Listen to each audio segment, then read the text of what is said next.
Hey there.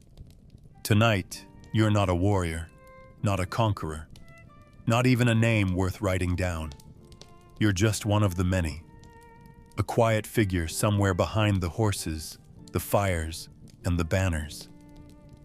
You live under the rule of the most feared empire the world has ever known. But you do not lead it. You endure it. You belong to the dirt, the cold, the long marches, and the slow, endless work that no one remembers. This is not a tale of glory. It's a soft, slow descent into the forgotten weight of everyday survival in Genghis Khan's empire, as one of the many peasants who held it all together without ever being seen. So dim the lights, settle into whatever comfort you can find, and let yourself drift into the quiet burden of a life no one ever asked to live. You wake to the smoke before anything else. It stings your eyes while they are still closed. The world isn't light or noise. It's the smell of damp ash, the taste of soot on the back of your throat, and the slow drip of something cold hitting your forehead. You don't flinch. You don't gasp. You just breathe through it, because that's what mornings are. The ceiling of the yurt leaks in more places than you can count, and you've stopped trying to stuff rags into the holes. They always grow back like wounds that won't close. The fire didn't burn well last night. The wood was green, or maybe wet, and the smoke never found its way out. It sits here with you, pressing down like a silent guest, seeping into your clothes, your blankets, your skin. You turn on your side, curl up tighter, and listen, not for birds or wind, but for footsteps. If someone's already moving, you'll have to get up too. But if they're still, you might have another few minutes of useless warmth. Your body aches, not from a single injury, but from the kind of ache that comes from living the same day again and again. Your back remembers the bundle of wood you carried yesterday. Your legs remember the way the ground gave out near the latrine trench. And your stomach, as always, remembers hunger. But it's quiet about it, for now. Your wife shifts beside you, but doesn't speak. She hasn't said anything in the mornings for some time. Maybe she waits for you to start. Maybe she's decided there's nothing to say. Across from you, on the other side of the sagging wall, someone coughs. Not a sick cough, just dry, persistent, like someone clearing out sleep. You hear a child's whimper, then another drip from the ceiling. You wonder what the world outside looks like. Snow, if it's still winter. Mud, if it's beginning to rot. Either way, your boots will be wet before the hour turns. You run your hand over your face, smearing smoke into the grease already there. This is the first act of the day, not rising, not speaking, just remembering that your body is still your own. The blanket smells of wool, milk, and skin. It's heavy but never warm enough. Your side of it is damp where the wall touched it during the night. The edges have begun to mold, but you keep using it. There's no other. A dog scratches near the door flap. You hope it doesn't come in. It's not yours, and it smells worse than you do. But if it pushes through, no one will stop it. The yurt belongs to all, and to no one, like everything here. The fire pit has gone dark in the center, but a faint ring of embers still breathes at the edge. You'll need to coax it back. There's no kindling. Maybe you'll shred part of that ruined saddle. Maybe you'll use horse dung again. The smoke will get worse, but the warmth will return. A child near the next yurt is crying now, loudly, and someone hushes them with the weariness of someone who's done it 1,000 times. There's no sharpness. just exhaustion worn into the voice like a groove. You sit up, finally, slowly. Your joints complain, and your head swims for a moment. You brace yourself on the edge of the low bed platform, its corners smoothed by years of use. The cold rushes under your tunic like water. You reach for your boots and find them stiff. The left one is still damp from yesterday. You'll wear it anyway. You always do. The smell of burnt mutton fat still lingers in the air, clinging to the iron rim of the cooking pot, to the folds of cloth stacked in the corner, to your own beard. You pull on your coat. It's too thin now, patched with scraps from things that no longer exist. The elbow tears a little more each time you reach. Outside, someone shouts, not in anger, just to be heard. It begins, another day. You push aside the flap and crawl out into a world that doesn't care if you woke in smoke or fire or nothing at all. The ground is gray. The sky is gray. You squint against the wind. And still, you go forward. Because forward is all that's left. The strip of hide slips again, and you curse silently. Not because of the pain, but because now it's wet with blood and sweat and will be harder to pull tight. Your hands are raw, your left thumb split near the nail, your right palm cracked in the crease where you always hold the awl. The leather is stiff this morning, harder than usual. It came from an old mare that died badly and dried unevenly in the cold. You soaked it in piss for 2 days to soften it, but it didn't help much. Now, it stretches with resistance and shrinks when you look away. The cord must hold. If it doesn't, the stirrup will snap again and someone will fall. And falling is unforgivable out here. You press your knees into the packed earth, shift your weight, and pull with your whole arm. The rawhide creaks like a dying thing. It rubs the same patch of skin you rubbed raw yesterday. You smell the iron of your own blood before you see it. You don't stop, there's no reason to. Bandages are for wounds that matter. Yours will crust over by night, if you're lucky, or reopen with the next task, if not. Around you, the world keeps moving. A boy calls out to someone behind the yurts. Hooves beat a rhythm in the distance. Somewhere nearby, a woman spits. None of it touches you.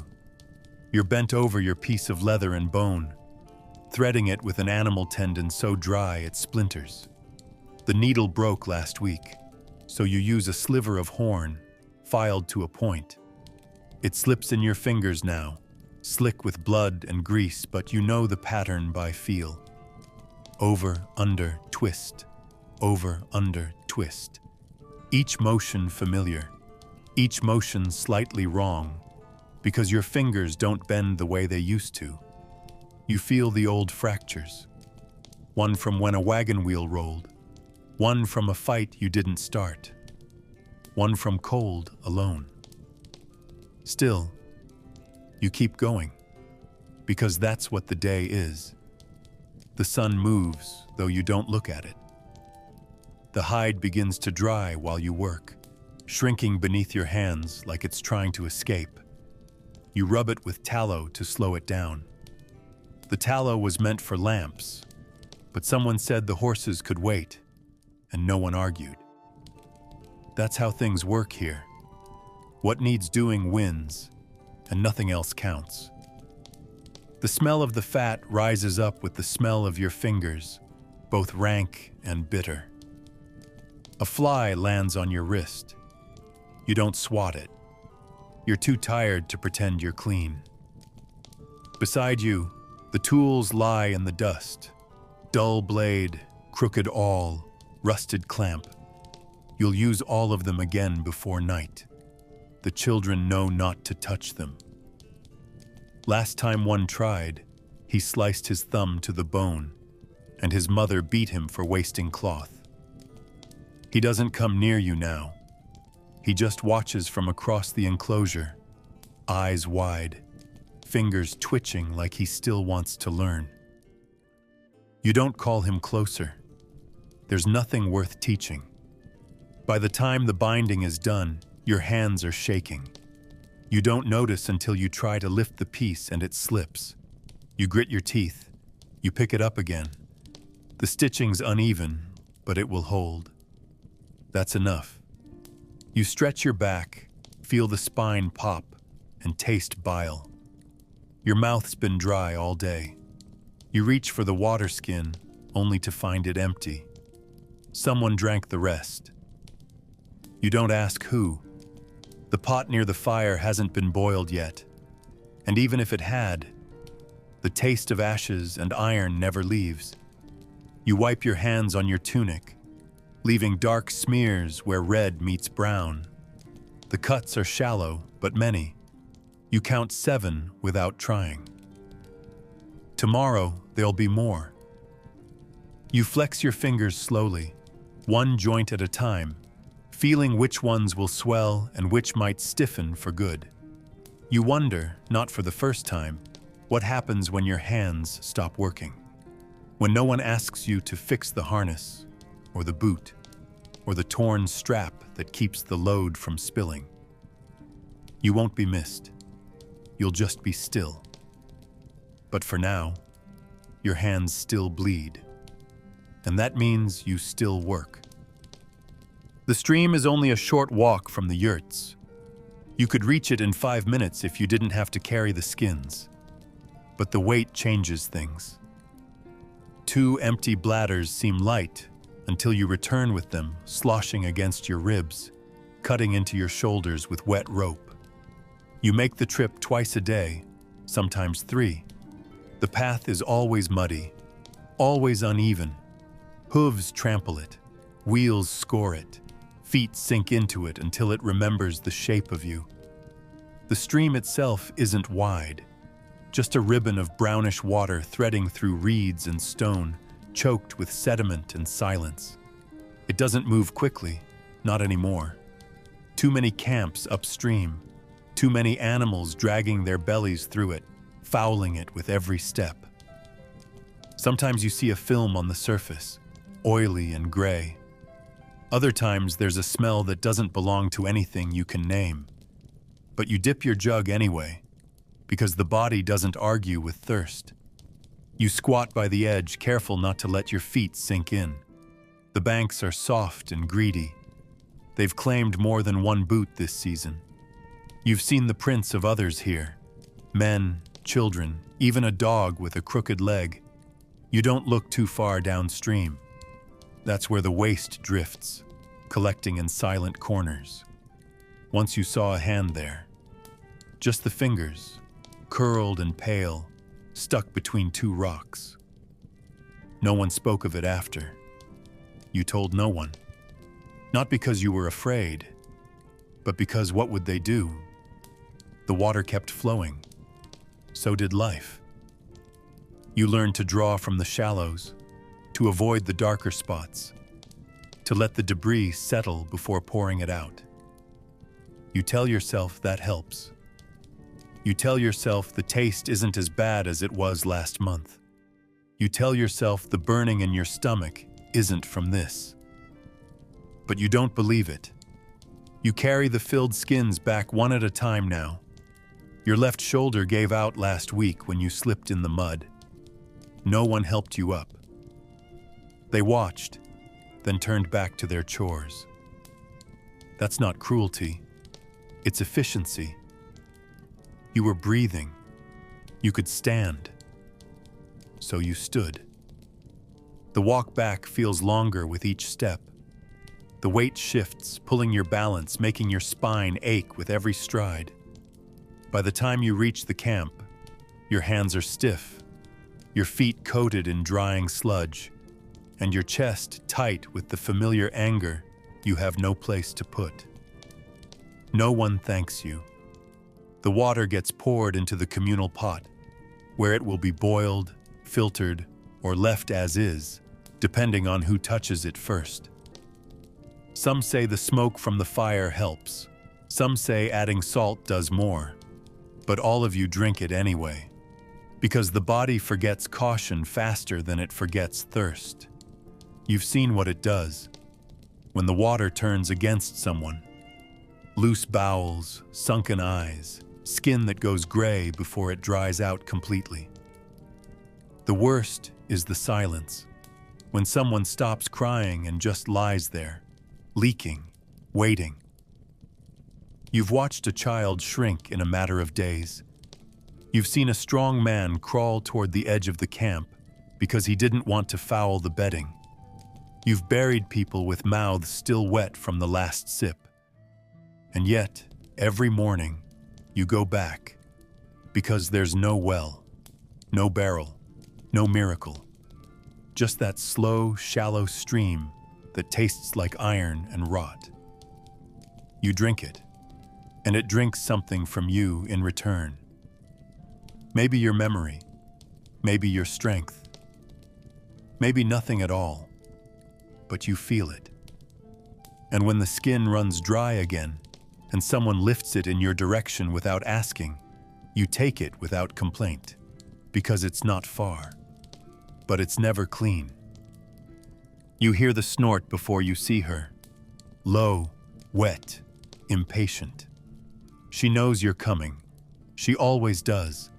Her ears twitch in the direction of your footsteps before you step into view, and her breath clouds the morning air like she owns it. The rope around her neck is frayed, but the knot still holds. She paws the frozen ground once, as if to remind you that she's waiting. You approach slowly, carefully, not out of fear, but out of habit. She's more valuable than you. Everyone knows it. A good horse means distance, speed, muscle. You mean what you can carry, what you can fix, what you can lift without breaking. If you fall sick, they'll give you time to rest, maybe. If she limps, the whole day shifts around her. No one speaks of it directly, but it's in the way they glance at her fetlocks, the way they watch her eat, the way they ask about her before they ask about you. She is not a pet. She is not a friend. She is something more dangerous, necessary. Her flank is warm where the sun hits it, and you press your palm there for a moment, stealing heat. She doesn't move. You trace your fingers along her back, feeling for any swelling, any twitch of pain. There's a patch of rubbed skin where the saddle sat wrong 2 days ago. You remember the ride, how she stumbled slightly and your knee smashed against the cart rail. The bruise is still there, blooming purple under your robes. You haven't looked at it, but you've checked this spot on her back every morning since. You brought salve. Not for yourself, of course. You rationed it out. Fat mixed with herbs a healer once gave you for your own wound, long forgotten. You smear a little on the patch, then rub it in with the flat of your thumb. She shifts, exhales, tolerates it. That's a good sign. No kicking, no flinching. You breathe out slowly. No one thanks you for this. No one needs to. It's expected. If the horse falters, it's your fault. If she thrives, it's because of her blood. You check her hooves next. Cold mud clings to the edges, packed in tight. You kneel, your knees sinking into the frozen mix of straw and dung, and lift her leg gently. She lets you. Your own knees ache, one more than the other, from a fall last winter. You think it might be cracked bone. It locks sometimes when you stand too quickly, but you don't treat it. You can't. You have no bandage, no time, no permission. You scrape out the muck with a dull piece of wood, then inspect for stones. Nothing sharp today. You press against the frog, feel the pulse of warmth, make a note to check again at dusk. If it goes soft, if infection sets in, you'll have to find pine resin, maybe honey, maybe ash, whatever you can barter. There's no spare horse for you. She's the only one assigned to your name, though the name hardly matters. She could be taken, reassigned, traded up, but until then, she's yours to care for, and you are hers to carry. It's not partnership, it's a contract you didn't sign. When the saddle goes on, you lift it slowly, one arm at a time, careful not to startle her. You learned early that rushing leads to bruises. She carries weight better than you do, and with more grace. The leather is still cracked from last summer's rain, and you tighten the strap with a practiced tug that splits the scab on your palm open again. You ignore the sting. Blood washes away. A saddle sore doesn't. She stands still through the process, though her tail flicks with growing irritation. You don't blame her. The day will be long. She'll carry sacks, crates, maybe even a child or two, if one of the women tires on the march. And you? You'll walk beside her. Because that's your place. You walk, she rides. You clean her hooves, check her flanks, guard her sleep if need be. Your own rest comes second, always second. But that's the rule. You don't feed yourself until she's fed. You don't bandage your hand until her legs are checked. You don't matter more than her, not in this life, not in this camp, not under these skies. And still, you stay, because someone must. The ground has never fully let go of last year.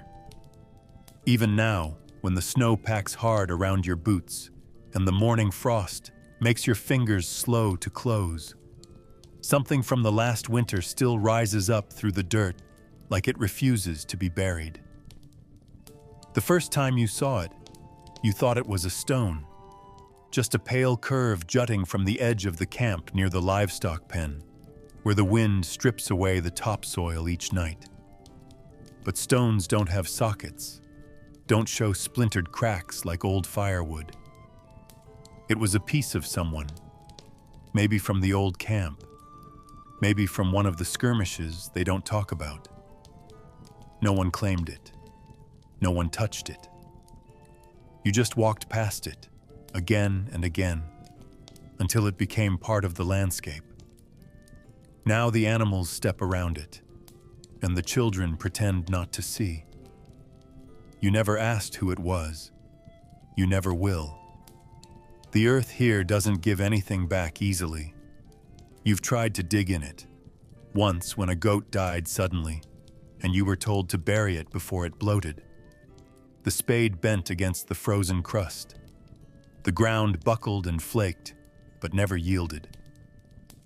You had to settle for a shallow pit, covered with stones and prayers, hoping the dogs wouldn't come. They did, of course. They always do. That's what the winter preserves. Not life, but memory. In the stiff shapes under tarps, in the outlines of things no longer whole, in the way the air carries the scent of rot long after the body is gone. Some mornings when the wind comes from the west, you think you can smell last year's cook fires, or something that once burned and never finished. You tell yourself it's your mind playing tricks, but your body knows better. Your stomach tightens. Your jaw clenches. You know the scent of something that stayed too long. They tried once to move the remains, whatever they belonged to. A younger man, eager to prove himself useful, brought a spade and a cloth and said he'd carry it to the edge of the camp, bury it proper. He dug until his fingers bled, until the muscles in his back trembled. He got it loose, some of it. A piece of the leg, maybe. A sliver of rib. He wrapped it in the cloth and left it by the fire, then walked off to find a better place to bury it. When he came back, It was gone. No one confessed. No one asked questions. The bones returned to where they'd always been, by the pen, near the slope, just beneath the frost line. He never tried again. Now he walks the long way around that part of the camp, just like everyone else, just like you. You pass it without looking, but you feel it every time. A pressure behind your ribs, a quiet reminder that the earth remembers what you try to forget. In the thaw, when the ice pulls back and the mud begins to mount kitchen, more things will surface. Shards of bowls, old ropes, dead hair. Once someone found a half-buried doll, wooden, smooth, missing its arms. No one claimed it, but a child took it anyway and carried it around until it cracked in two. She cried when it broke, not because she loved it, but because even broken things are rare here. You wonder if someone will cry when your time comes, if a piece of you will rise in a future winter, unclaimed, unnoticed, folded into the dirt, like you were never more than a delay in the cycle. The thought doesn't frighten you. It settles in you like everything else, soft, slow, inevitable. You wake each day, see the bones still there, still waiting, and you walk past.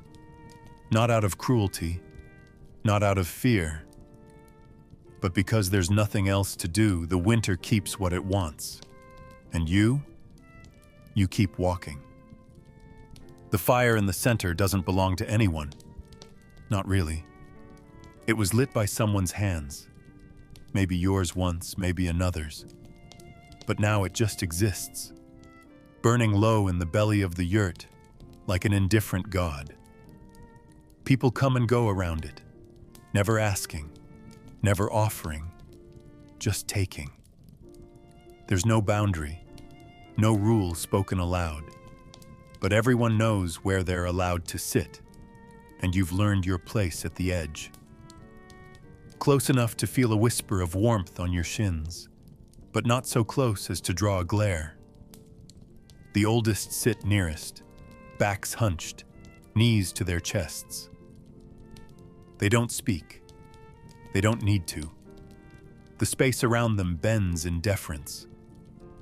Next come the children, darting in and out like moths, fearless until scolded, then fearless again. You're somewhere in the middle, too old to be indulged, too young to be feared. You sit quietly, just outside the glow, and stretch your hands toward the heat you can't quite reach. The fire flickers with a rhythm of its own, fed by whatever can be found. Scraps of dung, splinters of wood, the edge of something once useful. No one wastes firewood here. Nothing burns unless it has to. Even the smoke is rationed. Sometimes in the early hours, someone adds too much too quickly, and the smoke curls up in thick coils that sting the eyes and fill the yurt with silence. When that happens, no one blames. They just shift, grumble, cover their mouths. The fire survives the mistake. It always does. You've watched it consume a whole log in a night, and then stubbornly refuse to light the next morning. It has moods, this fire. It knows when it is needed, and it makes you pay for that need. You hold your fingers over it until they pinken, then retreat before someone sees and asks why you get more than your share. Because that's the real rule here. No one owns the fire, but everyone watches who takes from it. At night, when the cold presses in like a second skin, the fire becomes more than warmth. It becomes the only thing between sleep and pain. You lie curled on the mat furthest from it, wrapped in a blanket that smells of mildew and old fat, and listen to it breathe. Sometimes it crackles, sometimes it hums. You've come to know its sounds better than the voices of your own family. The child who sleeps near you has started coughing. Not a deep, sick cough, just a dry rasp that repeats every few minutes. You don't turn to look. You just count the space between each one.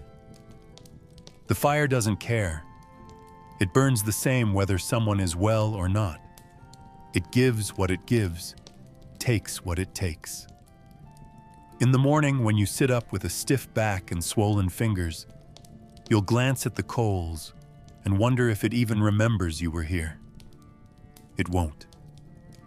You'll add your own scrap of dung, watch it hiss and catch, and take your place behind the others again.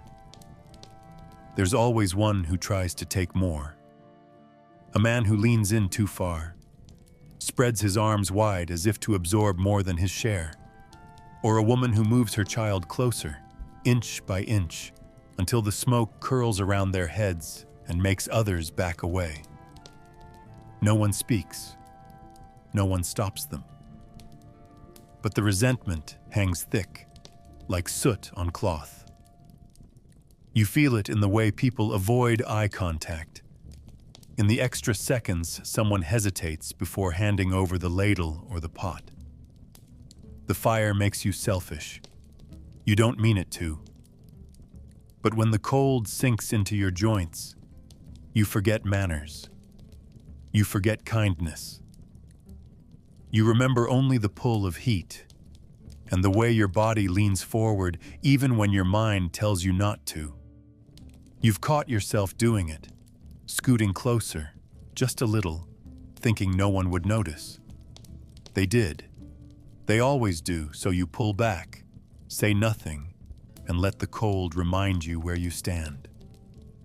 On the edge. Always on the edge. And the fire, indifferent, burns on. You sit across from him with the bowl between you. It's made of cracked wood, stained dark from years of broth and fingers and days without enough to fill it. Inside, barely a handful of millet, swollen from too much water, floating in a gray film that pretends to be stew. A strip of dried meat clings to the edge, stringy and pale. You don't remember who made it or when. It doesn't matter. It's food. He stares at the bowl, not at you. His face is flat, unreadable. He doesn't speak unless asked. You've known him for weeks now, maybe longer. He came with one of the other carts, sat by the fire once, said something about a cousin lost near the river. Since then, nothing. No one claims him. No one complains either. He works when asked, carries things in silence. But there's something in the way he watches people. Too still, too quiet. You wouldn't notice it unless you were hungry. But now, with the bowl between you, you notice everything. He doesn't move to take the first bite. That's the worst part. If he did, you could hate him openly. You could count every grain he took as one less for you. But he waits. Not out of kindness, out of calculation. He wants you to act first. He wants to know how much you'll take. How fast. Whether you'll chew or swallow or pretend you're not starving. You hate that he waits. Hate the way his eyes don't blink. So you take the spoon, only one between you, and dip it once, slowly, letting the liquid spill over the side, leaving more than you take. It burns your mouth anyway, from salt or heat or spite. You hand the spoon across the bowl without looking at him. He takes it. He does not thank you. You don't expect it. He eats the meat. Not all of it. Just a long strip, chewed slow. He doesn't hide it. Doesn't ask. Just eats it like it was meant for him. You feel your jaw clench. You say nothing. The others around you aren't watching, but they know. Everyone always knows who shares with whom. Who eats first, who eats last, who gives, who takes. Hunger makes every gesture louder, every motion suspicious. You've seen people change when the pot runs low. Voices tighten, fingers hover too long, laughter dries up like spoiled milk. Even the children learn to hold their spoons a certain way, to hide food in sleeves or shoes. No one steals, not exactly, but portions shift, memories blur. What was shared yesterday becomes owed today. You've seen fights over a fish head, over a burnt crust scraped from the bottom of a pot. You've seen blood spilled over less. That's what scares you. Not the hunger itself, but what it does to people. How it twists their posture. How it narrows their eyes. How it makes them forget they ever knew how to speak softly. You used to think he was quiet by nature. Now you wonder if he's just waiting for the right moment to take more. When the bowl is empty, he licks the spoon once, then hands it back. You wipe it on your sleeve before tucking it into your belt. You used to carry it in your pack, but someone opened that once and you haven't forgotten. He stands, bones cracking as he does, and walks off without a word. You don't ask where he's going. You don't care. You sit there, staring at the last film of broth congealing in the wood grain, and wonder if he'll be the one who takes your portion tomorrow, or the next day, or the day after that, when your hands shake too much to lift the spoon at all. You're not friends. You're not allies. You're just two stomachs in the same space, circling the same fire, pretending civility still matters. It doesn't. Not here. Not with food this scarce. Not when every bite is a wager. You shared the meal, but not the trust. That left long ago, along with your appetite for conversation. They come quietly, most of them. No cries, no celebration. Just a low groan behind the hide walls of a yurt, a midwife's whisper, a bowl of boiled water set down in the dust. You hear it from a distance, as you do every few months. Someone clutching a blanket, someone walking quickly but not running, someone closing the flap behind them too tightly. You don't ask whose child it is. You never do. Sometimes you find out later. Sometimes you don't. There's no naming ceremony, no shouting to the sky, no gifts, not anymore. Maybe in other camps, maybe in the old days. Here it happens without fanfare, born onto straw that's already been used, into hands that haven't been washed properly since the last thaw, into a world where firewood matters more than names. The mother won't speak much today. She'll bleed, and someone will press warm cloth to her stomach, and the baby, if it breathes, will be wrapped and kept close. Not for love, but to stop the cold from getting in. By midday, the news has spread, not by words, but by glances. A few women walk slower. One of the older men stands outside with his hands behind his back, staring at nothing. The dogs linger closer to the new yurt, drawn by the smell of blood and milk and afterbirth. You pass by on your way to fetch water and don't look inside. You wouldn't be welcome. And even if you were, there's nothing you could offer. A strip of leather for swaddling, maybe. A broken bowl to serve as a cradle. But that's not help. That's clutter. And you've learned not to bring more weight into a place already sinking. Children arrive like dust, suddenly, softly, without purpose. They don't ask to be fed. They don't demand space. They're born into a silence already too full. And even those who do cry don't cry loud enough to change anything. Their lives start small and usually stay that way. Some grow, some don't. The fire burns either way. You've seen them fade before sunset. It happens faster than you think it should. A shift in the breathing. A silence that lasts a few minutes too long. A mother's hand held in the wrong place for too long. No one screams. No one begs. Not here. There's no healer with charms, no boiling roots, just warm cloth and whispering and sometimes a little honey if someone still has it. When they go with little fuss, a small weight lifted from the world. You've helped dig graves that never received names. You've held a torch while someone whispered a prayer they made up on the spot. Sometimes the body is buried. Sometimes it's burned. Sometimes, if the ground is too hard, it's wrapped and left out for the animals. No one says this aloud, but everyone knows.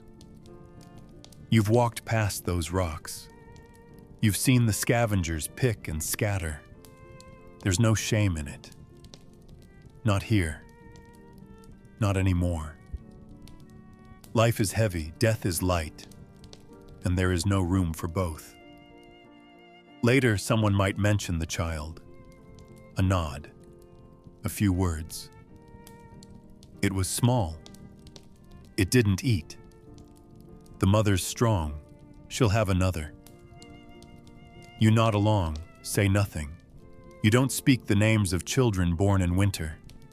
You don't carve them into wood or carry tokens. You don't tie ribbons or mark days.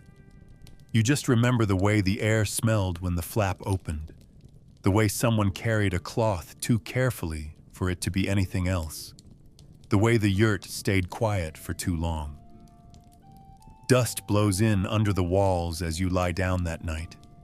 It settles in your ears, your mouth, your eyes. The fire burns low. Somewhere across the camp, a baby cries. Or maybe it's just the wind.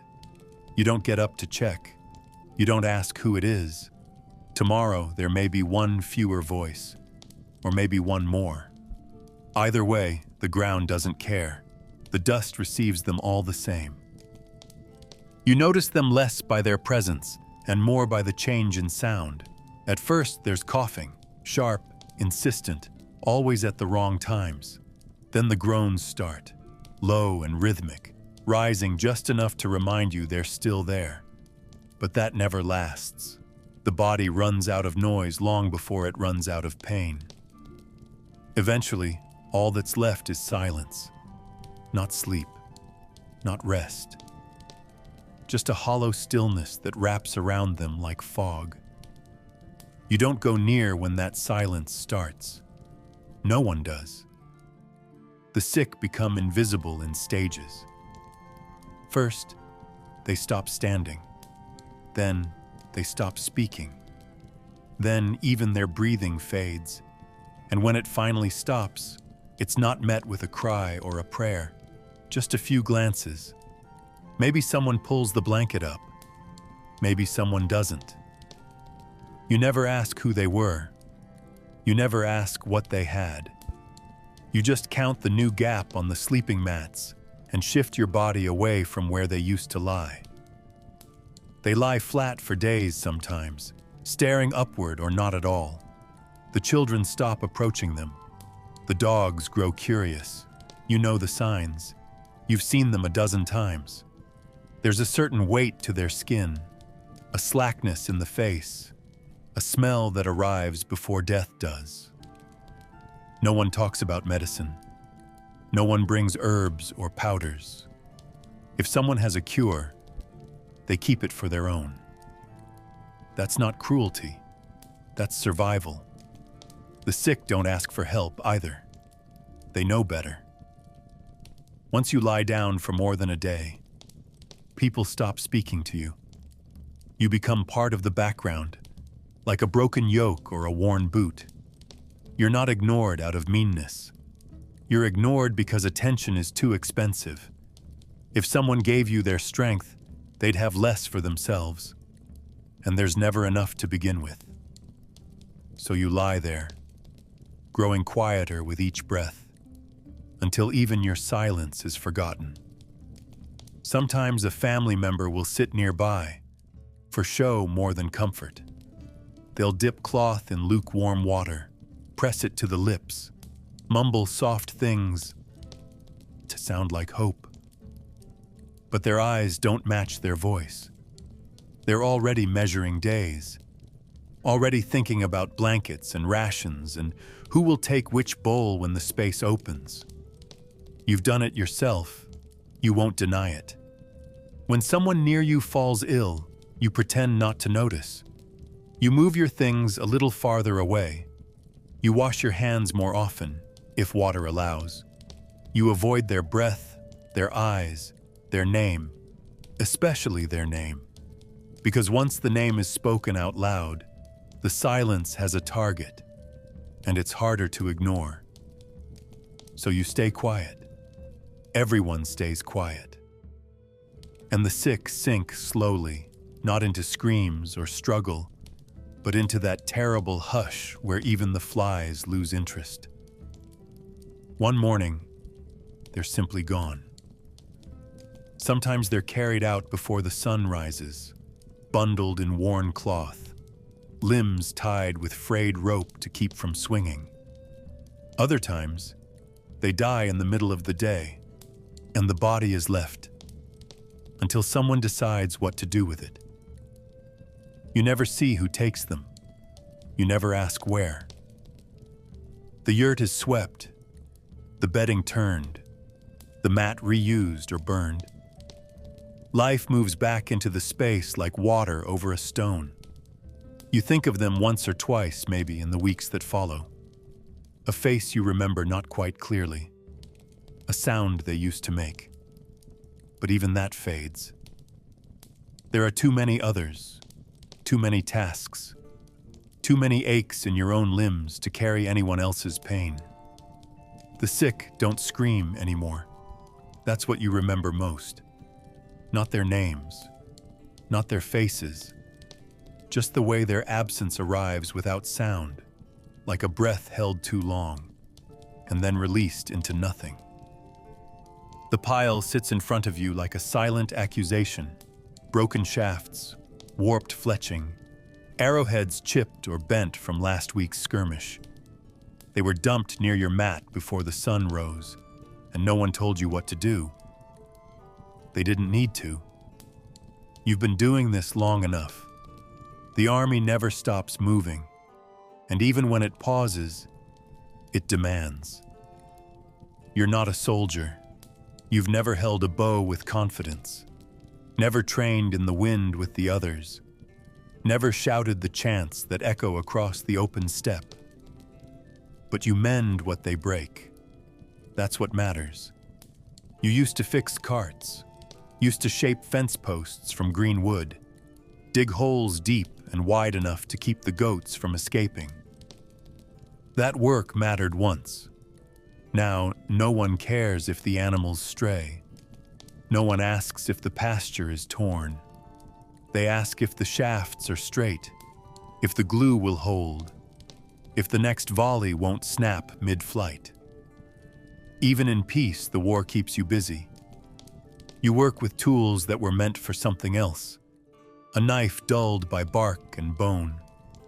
Twine saved from a collapsed tent.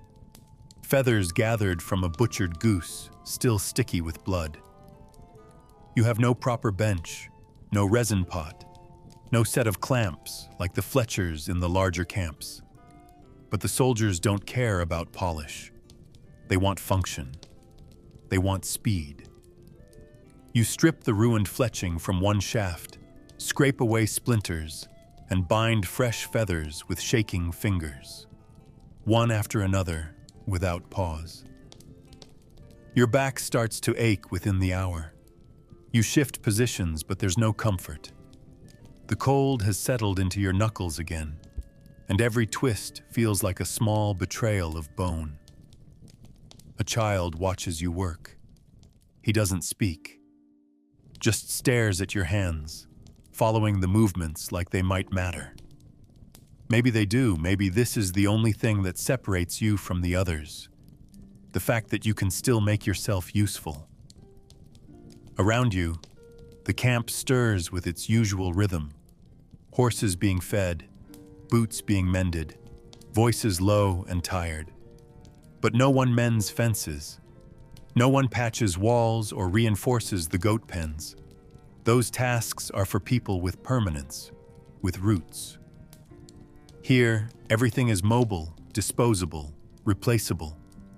You once tried to fix a fence near the edge of the encampment, thought it might help keep the livestock from wandering too far. A soldier saw you, laughed, and asked if the fence would stop arrows too. Then he walked off, still laughing, leaving you with a hammer in your hand and a question you couldn't answer. That day you stopped fixing the village. Now, you fix the war. You tie sharp iron to wood. You twist sinew until it holds. You wrap each shaft like it matters, even when you know it'll be fired into some stranger's chest by sundown. That's not your concern. You don't choose targets, you just mend. By the time the light begins to dim, your hands are swollen, the skin at your thumbs peeling where the twine cut in too deep. You've repaired 12 arrows, maybe 13. You lost count when your stomach started twisting on itself. There's no reward for the work, no praise. Sometimes you're allowed to keep a broken one, too damaged to fly, good only for kindling. You snap one now, quietly, feeding the splinters into the dying coals. The fire hisses but doesn't grow. You wonder who'll fire these tomorrow. If they'll miss, if they'll kill, if they'll survive. It's all the same to you. Your world is smaller than theirs.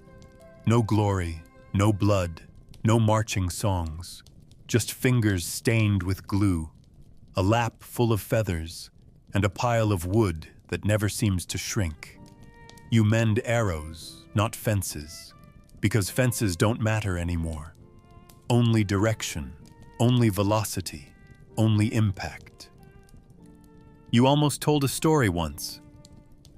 It was a quiet night, colder than usual, and the fire had burned low but steady. Someone had mentioned a village near the river, something about goats that climb trees, and you remembered a place like that. Not exactly the same, but close. The way the trees bent in the wind, the color of the stones after rain. You opened your mouth, ready to speak, but something in the air changed. Not a word had been said, but the silence turned heavy. Eyes shifted. No one looked at you directly, but you felt the weight of warning. So you said nothing. Just poked at the coals with a stick and let the story die where it began. That's how it works here. You don't talk about before. Not your village, not your family, not your name if it used to be different. The past is dangerous. It reminds people of what they lost, of what they had to become to stay alive. So it's buried, just like the bodies. You had a mother who sang. You remember that much. A brother who carved animals from wood. A woman with quick fingers and a laugh you still hear when the wind passes just right. But none of that fits here. The stories you carry have no place among the tents and horses and endless marching. Here, the only stories told are practical. How a man lost a finger in a gear, how a yurt caught fire, how someone tricked a merchant out of an extra measure of rice. There's no poetry, no nostalgia, just flat facts, spoken like warnings. You've learned to do the same. If someone asks where you're from, you say, East. If they ask what you did before, you say, this. If they press, you smile and offer a task to change the subject. Most don't press. They understand. Everyone has a before. But here, before means weakness. It means roots, and roots don't travel well. You've met a few who couldn't stop remembering. They spoke too much, too fondly. Described gardens, sisters, festivals. You watched as their faces lit up, softened, became something almost human again. And then, one by one, those same people began to suffer. Not always in obvious ways. A missed ration, a broken bowl, a wound left unattended. Nothing you could point to. But they faded faster than the rest, as if the past had made them tender, and the present had no place for that. You don't know if someone made it happen. Maybe it was just the weight of memory itself, too heavy to carry with no one to share it with. So now, when you think of your own stories, you keep them short in your head. You cut them down to fragments, a smell, a shape, the sound of boots on a wooden floor. You don't speak them aloud, not even to yourself. You let them settle into the quiet space between chores and pretend they were never yours to begin with. There are nights, though, when memory creeps in whether you invite it or not. You'll hear a song hummed without thinking and feel something in your chest twist. Or someone will laugh, not the sharp bark you hear every day, but something fuller. And for a second, you're back in a place that smelled of bread and smoke and sun-warmed stone. You close your eyes, push it down, and return to the task at hand. Because here, survival is present tense. You are what you can lift, fix, carry, endure, nothing more. The past won't warm you. It won't feed you.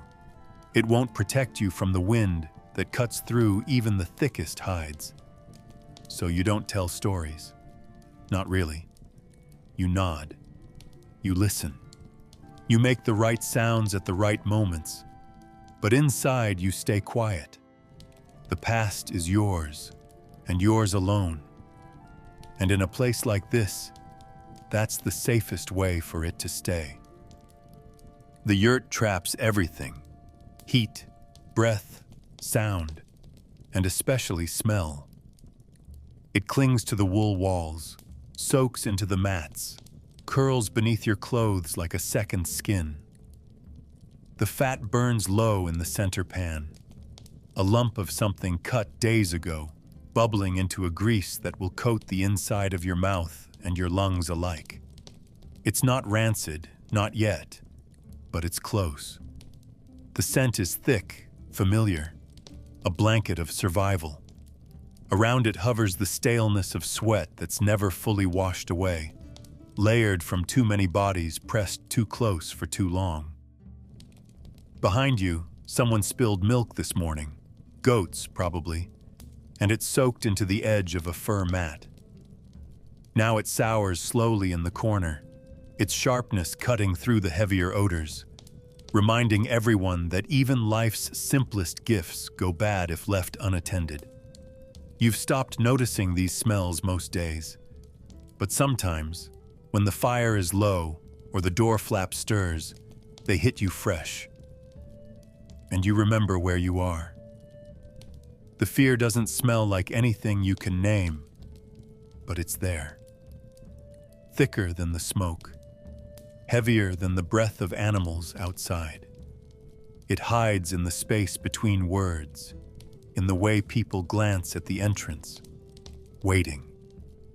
No one speaks of it. No one has to. Outside, something always waits. A new order, a stranger, a punishment, a raid. You never know what kind of shadow will fall across the yurt next. That's the fear. It lives in your belly like hunger, always ready to tighten. Even in stillness, your muscles stay half-tensed. You've seen the way others react, how they quiet when hoofbeats echo too close, how hands freeze mid-task when someone unfamiliar speaks too loudly, how people listen more to what isn't said. The scent of bodies changes then, sourer, sharper. You once read fear in animals. Now you read it in people. They try to hide it, but the air betrays them. The yurt fills with it, slowly, steadily, like smoke without fire. You shift your seat to avoid a damp patch where someone's foot dragged mud in yesterday. The smell there is different, earthy, but wrong. It makes your stomach twist a little. No one bothers to clean it. Not because they're lazy, but because there's no time, no supplies, no point. The mat will dry. The smell will fade or blend with the others. The fire crackles softly, fat dripping onto the embers. You wonder if it's the same lump as yesterday, or if someone added to it. You don't ask. You don't care. You'll eat what's handed to you when the time comes, if it comes. Someone scratches their scalp behind you. Someone else shifts and exhales. The space is small. Movements ripple through it. Even sighs carry weight. You glance at the door. Closed, for now. But not locked. Never locked. You listen harder than you breathe. Because even though you sit in warmth, surrounded by people, you are never entirely safe. The yurt breathes with you, but it can also suffocate. And yet, you stay. Because outside, the cold is worse. The wind carries more than snow. It carries sounds you don't want to understand. Voices in languages that come before violence. The rattle of armor. The silence of a horse that stops too suddenly. You've slept in open fields before. Under carts, behind brush. The yurt is better. Even with its smells, even with its fear. It holds people together, for better or worse. It contains the fatigue, the hunger, the waiting. It's not a home, but it's a shape you can sit inside. A small shelter against everything you cannot name. So you stay. You breathe the fat. You breathe the sour milk. You breathe each other's fear. And you keep your eyes on the fire. Not because it brings comfort, but because it flickers. And as long as it flickers, the moment has not yet ended. Outside might be worse. Inside is not safe, but it's familiar. And for now, that's enough. He doesn't snore. That's the first thing you noticed. Most men in the yurt breathe like animals when they sleep. Mouths open, chests heaving, bodies twitching with dreams or pain. But not him. He lies perfectly still, curled beneath his blanket like a coiled rope, eyes closed, face slack. At first you thought he was just a light sleeper. Then you started waking in the dark and finding the space beside you empty. No sound, no movement, just the faint smell of sweat and air disturbed. And each morning, he was back again, blanket smooth, hands clean, a new item near his pack. A sharper knife, a strip of dried fruit, a coin once, too clean to have come from this camp. You never asked where he got them. That's not your place, but you notice, you always notice. And you sleep beside him anyway, not because you trust him, but because there's nowhere else to go. They assigned you that space. Someone pointed and said, "There." So you lay your mat down, folded your coat, and nodded. You didn't ask who he was. He didn't ask who you were. That's the way it works here. Questions are a kind of debt. You keep your things close now, wrapped in cloth, hidden inside your rolled blanket when you sleep. Not that it would help. If he wanted them, he'd take them. You've seen the way his fingers move. Quiet, precise, slow, like water slipping through a crack. He doesn't speak much. When he does, his voice is soft, low, never raised, never angry. That makes him harder to read. Anger is easy. Quiet is harder. Quiet has layers. At night, when he shifts beside you, you keep one eye half open, one hand near your belt. just in case you haven't caught him yet. But that doesn't mean he's innocent. It just means he's better at this than you are. You've mentioned it once, indirectly. Said something like, "Strange how things go missing sometimes." He didn't react, just nodded, eyes fixed on the fire. Said, "Strange, yes." Then nothing more. That was the end of it. After that, you said no more. If you accuse a man without proof, you make an enemy. If you say nothing, you keep a distance that sometimes passes for peace. So you sit together at meals, not quite beside each other, not quite apart. You work on opposite sides of the camp when you can, but when night falls and the bodies settle close for warmth, you're beside him again. You listen to his breathing. You feel the shift of his weight. You wonder if this will be the night he finds your knife, or your pouch, or the piece of cloth with your only name written on it, folded and hidden at the bottom of your pack like a wound.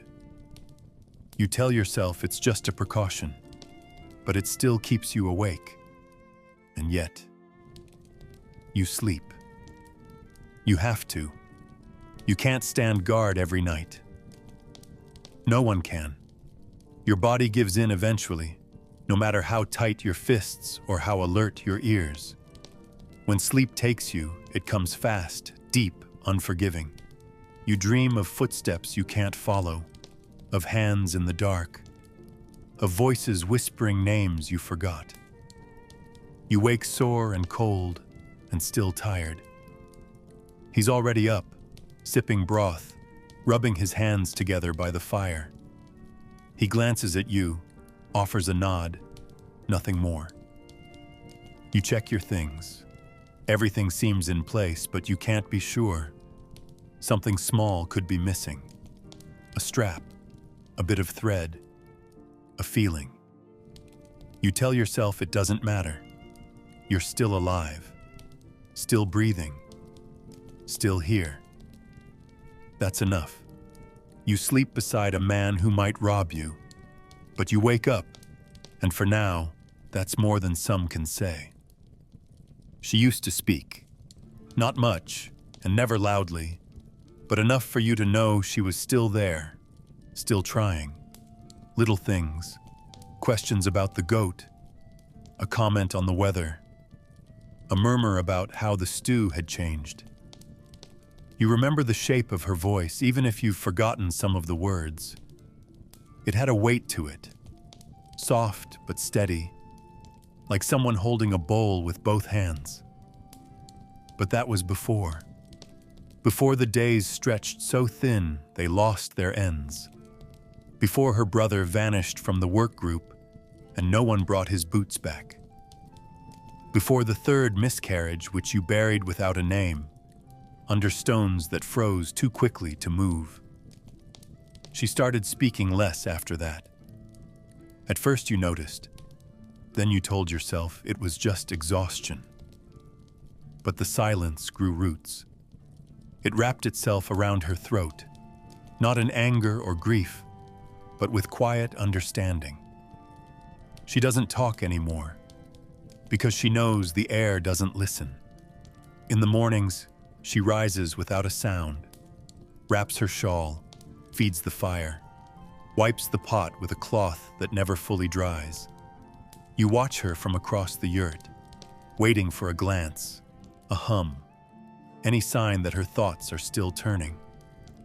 Sometimes you catch her eyes, and for a moment, there's something behind them, a flicker of who she was, or who she almost managed to remain. But then she looks away, not with shame or fear, just with a kind of practiced stillness.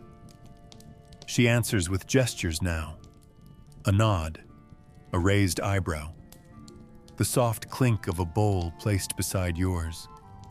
She hasn't smiled in weeks, not since the news came from the other camp. A cousin dead, or maybe a friend. You weren't sure. She didn't say. Just stood outside for a long time that night. Not crying, not shivering, just standing. You didn't go to her. You knew better. Some kinds of silence are not invitations. They are walls. Others notice, but they don't mention it. That's the rule here. You don't name the weight someone carries unless it's crushing them. And she still moves, still works, still eats when there's food, and keeps your mat dry when the roof leaks. So no one asks why she won't speak. No one tells you to fix it. Silence, like hunger, is just part of life now. Some talk more when things get worse. They joke too much, laugh too loud. You've seen men like that. They burn out fast. But your wife went the other way.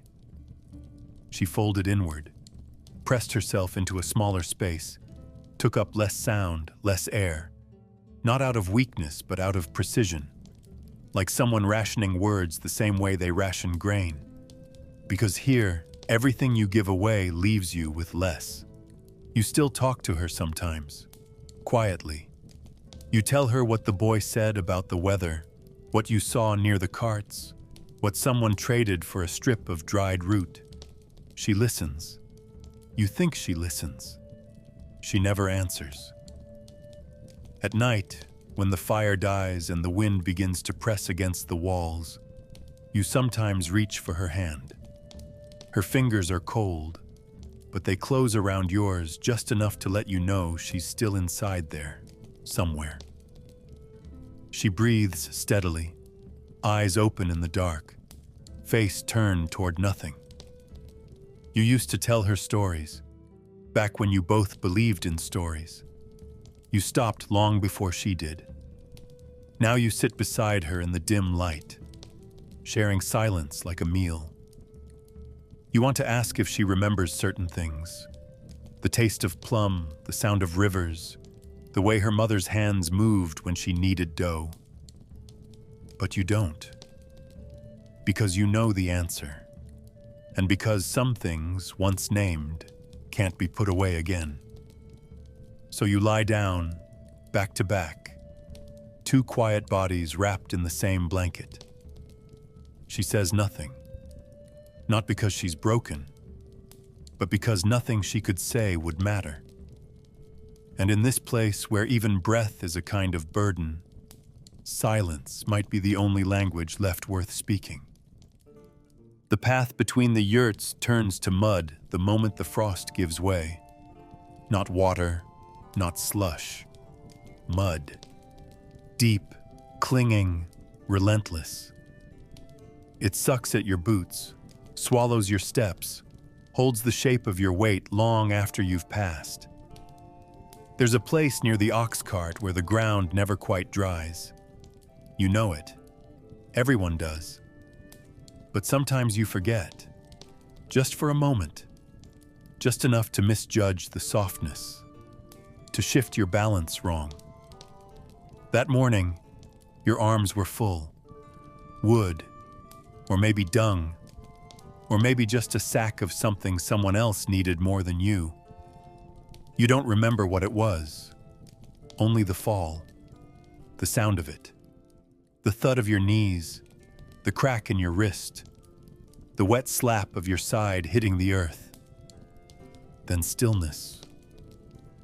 For a second, no one moved. The fire hissed nearby. A dog barked once. Then someone laughed. Not cruel, just loud, sudden, almost startled. And then more joined in. You lay there, stunned, not from pain, but from the sound of it. Laughter in a place where joy doesn't live. It rolled over you like a breeze, awkward and brittle. You pushed yourself up slowly, hands thick with muck, breath shallow. Your coat was soaked through, your trousers stained. Something in your shoulder pulled wrong when you moved, but no one came to help. No one asked if you were hurt. A woman near the well wiped her eyes, still chuckling. A boy mimicked your fall with exaggerated limbs. Even the old man who rarely speaks smiled behind his cracked teeth. You didn't speak. You didn't need to. You stood, wiped your hands on your own shirt, and walked on. The laughter faded as you moved away, replaced by the usual hush, the kind that fills the space where emotion might grow if left unattended. No one mentioned it later. You didn't expect them to. The mud had already taken what it wanted from you. It remembers, though. The imprint of your fall lasted for days. Boot prints smeared, elbow pressed in, knee divots filling slowly with water. Every time you passed that spot, you saw it. Even after the rain came. Even after the children trampled over it. Even after someone dropped a pot nearby and shattered it in pieces. You still saw it. And they did too. You'd catch them glancing at it, then away. Not because it mattered anymore, but because it lingered. Not the fall itself, but what it pulled out of everyone else. That desperate, misplaced laughter. It had nothing to do with you. Not really. You were just the one who slipped. It could have been anyone. It will be someone else next. And when it happens, you'll laugh too. You know that now. You'll hear the thud, the gasp, the awkward sprawl, and the laughter will rise in your throat before you even think to stop it. Because here, you laugh or you break. There's no third thing. Later that week, your wrist still sore. You sit by the fire with your cup half full of something hot and bitter. You glance across the circle at the others. They're quiet, not angry, not tired, just quiet in that hollow, waiting way. You watch one of them press their heel into the mud, slowly, letting it sink and hold. They don't look up, but you know they're thinking of it too, of your fall, of how close they are to one of their own. You sip your drink, say nothing. The mud never forgets. It pulls, it stains, it keeps the shape of your weakness longer than anyone around you ever will. But not as punishment, as memory, as proof that even here, where pain is constant and silence a shield, there's still something fragile enough to slip. And when it does, it leaves a mark. Not just in the earth, but in the space between people. In the sound of laughter that means survival, not joy. In the bruises that don't show. In the way you walk slower now, just a little more careful. Because next time, no one might laugh at all. The wheel is cracked along the inner rim, where the spoke meets the hub. It's split clean, not all the way through, but enough to throw the balance of the cart and leave a deep gouge in the dirt road before someone noticed. They brought it to you before dawn, two boys pulling the axle behind them like it weighed nothing. One of them laughed when the wheel scraped the stones. The other just stared at you, waiting. No one asked if you had the tools. No one asked if you'd eaten. They just dropped it by the work pit and walked away. And now you sit with your knees in the dust, trying to match the curvature of broken wood with a splintered wedge and a length of sinew that's already been used once. Your fingers are stiff, your back hunched, and you can feel the bruise along your ribs from where the last cart hit you during unloading. Still, you work, because someone needs this cart. Someone is leaving, and it won't be you. You've never ridden in one. Not really. Maybe once, years ago, when a trader let you sit near the sacks of salt for a half-day journey between camps. You remember the feel of motion beneath your spine, the way the dust rose behind the wheels, the way it felt to pass others on foot. But that was before. Before you were assigned to repair, to lift, to patch and hand over. The carts are not for you. They carry goods or wounded, or men more important than you'll ever be. You keep them moving, that's all. You see them arrive with broken frames, sagging wheels, missing nails. You see them roll out again, whole and straight. You never ask where they go. You already know the answer. They go forward, away from here, towards something better or worse or simply different. You stay behind, with your scrap wood and rusted nails and tools held together with bits of cloth. Your reward is the silence after the cart rolls away. You wedge the spoke into place, testing it for give. The wood groans under pressure, but it holds. You melt resin over a low flame, mix it with ash to thicken it, then pack it into the cracks. The smell fills your nose, bitter and sharp. It clings to your hands even after you wipe them. The resin will take time to set. You use the paws to check the iron ring around the wheel's edge. It's bent but usable. You hammer it into place with a rock, since your mallet broke last month, and no one has offered a new one. Sparks jump as stone hits metal. You flinch once but don't stop. Around you, the camp moves slowly. People carrying bundles, scraping bowls, whispering. No one watches you work. They only see the cart once it's ready, once it rolls again. You press the ring tight, wedge in a sliver of bone where the wood splintered too thin, and bind it all together with twine soaked in broth. It's not beautiful, but it will last the journey, however far they're going. When the boys return, they don't thank you. They lift the axle between them, one grunting, the other swearing under his breath. You watch them go, the wheel turning smooth and even now, as if it never failed.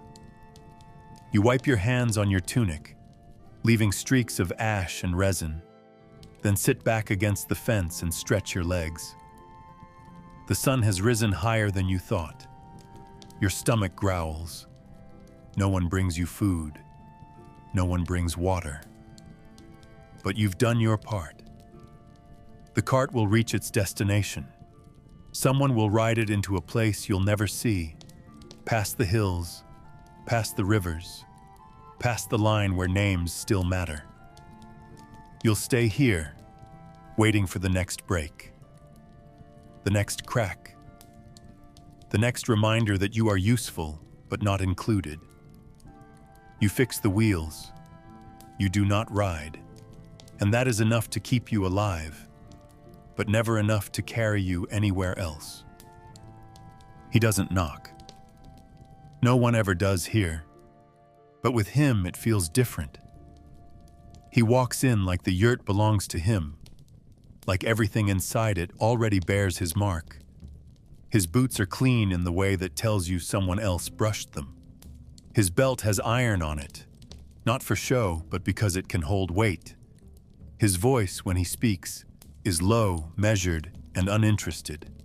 He doesn't ask questions. He lists.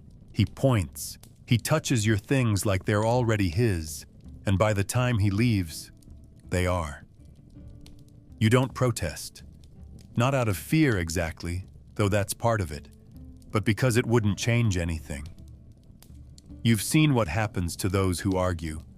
You've seen them stand outside their own home with empty hands and mouths too dry to speak. He doesn't threaten. He doesn't need to. His silence does it for him.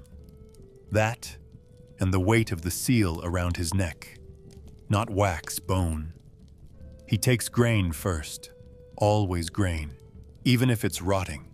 Even if it's full of husks and insects. Then skins. Then tools, if they're worth enough.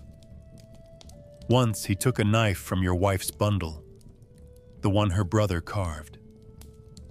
She didn't flinch. She just looked down and said nothing. You watched her hand close slowly into a fist as he walked out with it hanging from his belt. He took one of your buckets last spring. You needed it. He didn't. It sat by his horse, unused, for the rest of the day. No one touched it. That's how it works. He rides with two others, one older, one younger. Neither speaks unless spoken to. They carry lists, or maybe they just remember everything.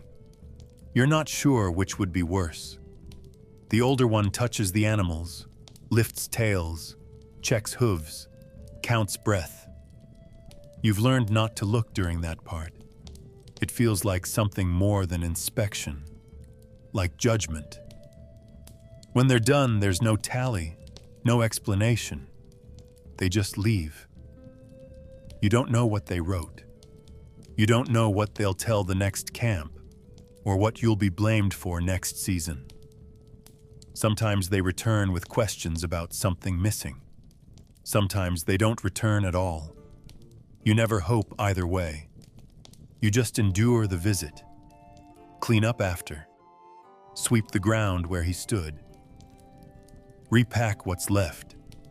The children ask where the salt went, or why the sack of oats is half gone. You tell them not to ask. You say it's enough that there's something left. You pretend not to notice the space where the clay pot used to be, or the folded blanket now missing from the shelf. You feel the silence your wife wraps around her shoulders like another layer of cloth. She doesn't speak after these visits. She moves slower, cooks less, stares longer into the fire. You don't touch her. You wouldn't know how. Days pass before your body starts to unclench, before you stop flinching at hooves in the distance, before the air feels like it's yours again. But the mark of his visit stays. You notice it in the shape of your supplies, in the uneven gaps on the shelf, in the hollow where something used to hang. You learn to live around the missing. You adapt. That's what survival is here. Not strength, not cleverness, just flexibility. You bend where others break. You shift your weight. You swallow your pride. You wait. Because next season, he'll come again. And he won't knock. And he won't ask. And you'll give. Or you'll lose more than things. You'll lose place to protection. Voice. So you nod when he enters. You keep your eyes low.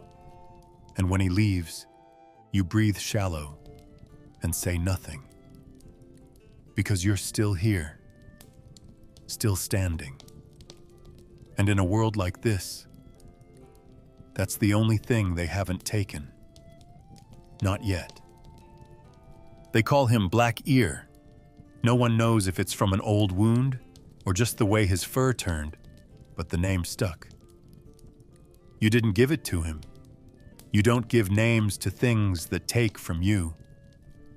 But still, you use it. Because the others do. Because you need a word to whisper when the goats stir near dusk, when the dogs growl low in their throats, when you wake in the dark with the sense that something passed too close. Black Ear isn't a story or a spirit. He's real. He's out there. You've seen his shape once, high on the ridge just before dawn. Broad shoulders, low stance, the tail cutting through the mist like a line drawn in the air. He didn't run, he didn't need to. He just looked down and then turned away. That was the same week the goat went missing.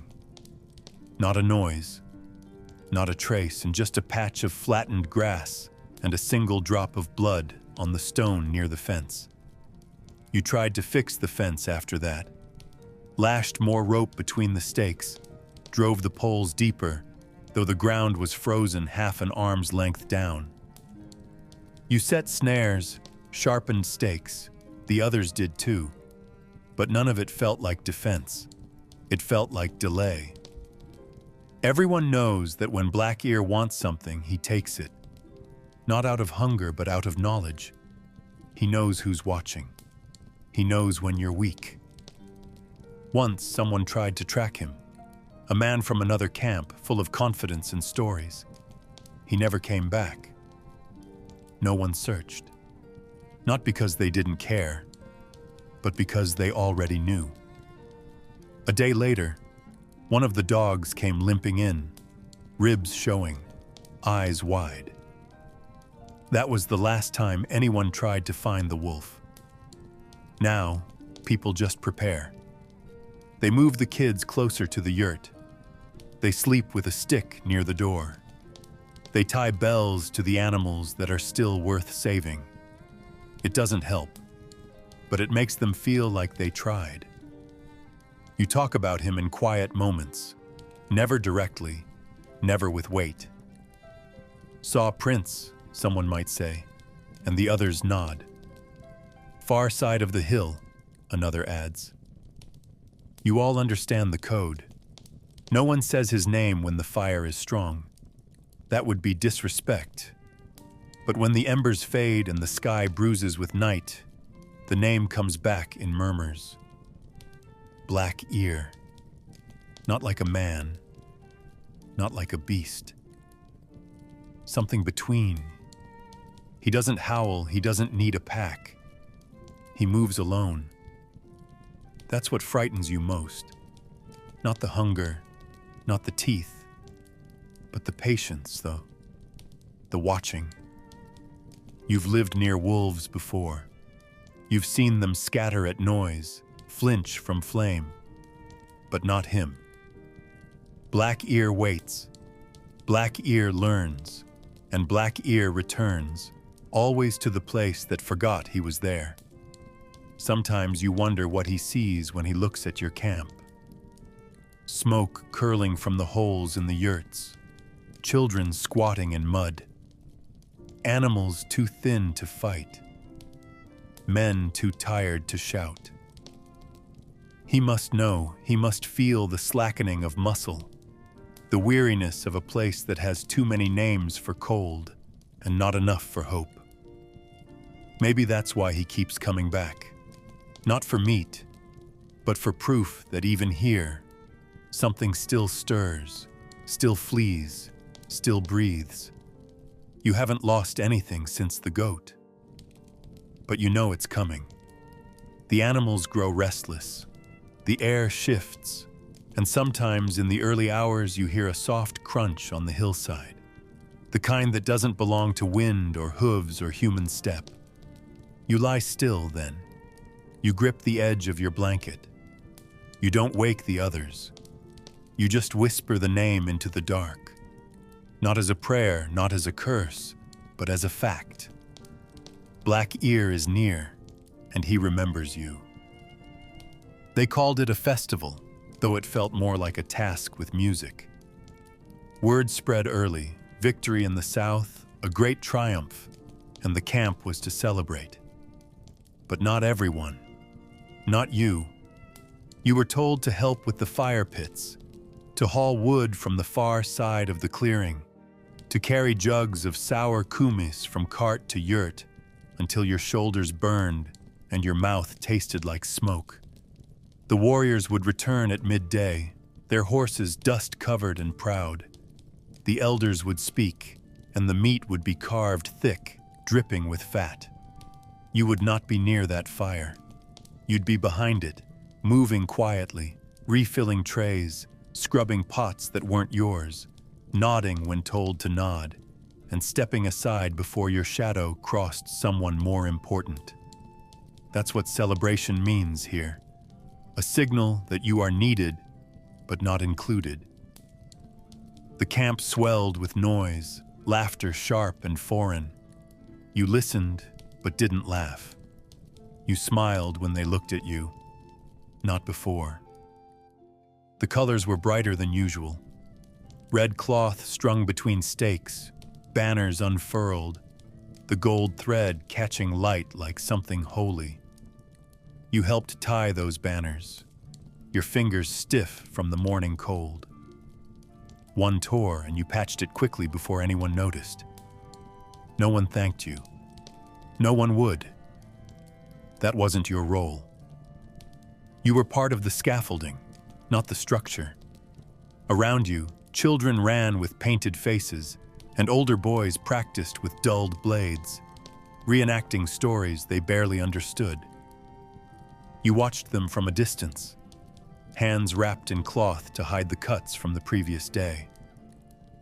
Someone shouted your name, not your true name, but the one they gave you here, the short one, the barked one. You turned, nodded, lifted a bucket, and walked on. Later, you saw that same boy eating beside the chief's tent, meat hanging from his fingers, oil on his lips. You hadn't eaten since before the banners went up. There would be scraps later. There always were. You would wait, as always, until the fire cooled. The drums came with dusk, deep, slow, rolling through the camp like thunder from beneath the ground. You felt them in your chest, but you didn't move to dance. That was not for you. You stood behind the line of crates near the stew pot, ladling broth for those who came with empty bowls and full laughter. A girl tripped near your station, and a soldier laughed so loud it echoed across the field. You didn't look up. You just kept pouring. The smell of roasted meat filled the air, thick and greasy, mixed with herbs you hadn't smelled in months. You weren't allowed near the spit. That was for the cooks they trusted. You were there to carry water, to wash knives, to sweep ashes once the fire burned down. You caught glimpses of joy, faces lit by flame, arms raised in songs that had nothing to do with you. You didn't resent it. You barely felt it. The festival passed around you like a river splits around a stone. You stood in place. By nightfall, the noise softened. The drinking grew heavier, the songs slower. You finally sat, back against a cartwheel, legs aching, hands sticky with grease. You ate something then, bread gone stiff, a shred of meat torn from a discarded bone. It filled your mouth, but not your stomach. You chewed slowly, watching shadows flicker across the tent walls. No one came to thank you. No one asked if you'd enjoyed the festival. You hadn't.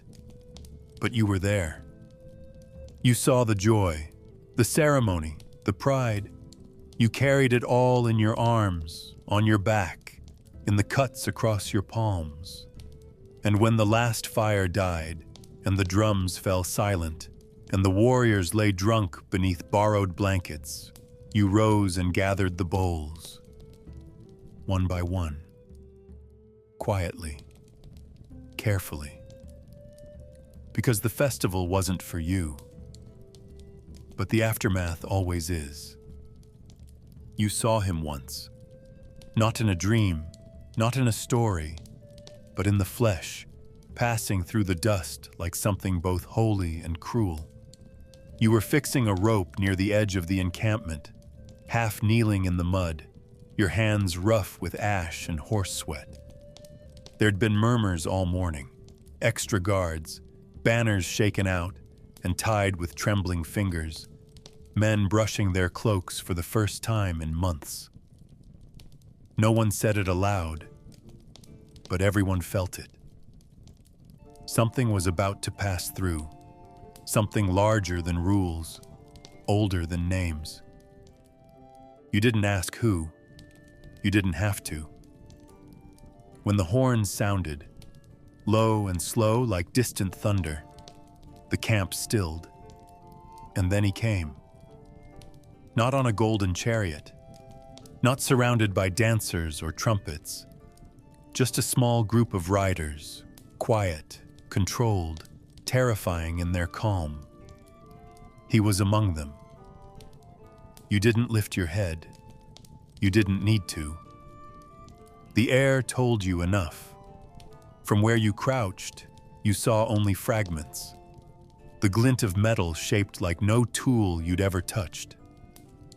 A black horse larger than most, with its mane braided in knots that meant something you'd never be taught. The hooves moved like they didn't touch the ground. His cloak was dark, long, heavy, dragging a line through the dust that no one dared cross. And you felt him pass, felt, not saw, the weight of his gaze moving over the people like wind that chills only the inside of your ribs. You kept your hands busy, your face low, your eyes fixed on the same knot you'd tied 3 times already. Around you, no one spoke. Not a cough, not a footstep. Even the children, somehow, were silent. It was as if the world had paused to let him through. And when the moment passed, the world resumed, but just a little differently. The dust settled slower. The shadows seemed longer, and your breath came back with the taste of iron. Later, someone said he looked tired. Someone else said he looked like a statue carved from stone. You said nothing. You knew better. You'd seen men talk too freely after moments like that. Their words sharpened into questions, and questions are a dangerous thing here. One boy had said the Khan was smaller than he imagined. He was gone by the end of the week, taken somewhere or traded, or simply missing. No one mentioned him after. The yurt where he'd slept was cleared out the next morning. You told yourself you wouldn't think of it again, but you did. And every time you passed that stretch of earth, you looked away, just as you had that day, because not lifting your head was the right choice.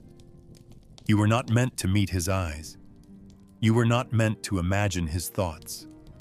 He rode above you, not beside you, and in that gap between mud and saddle is a space too wide to cross with words. Now, when someone mentions the Khan, softly, always softly, you nod. Just enough to acknowledge, just enough to stay safe. You don't speak of the moment.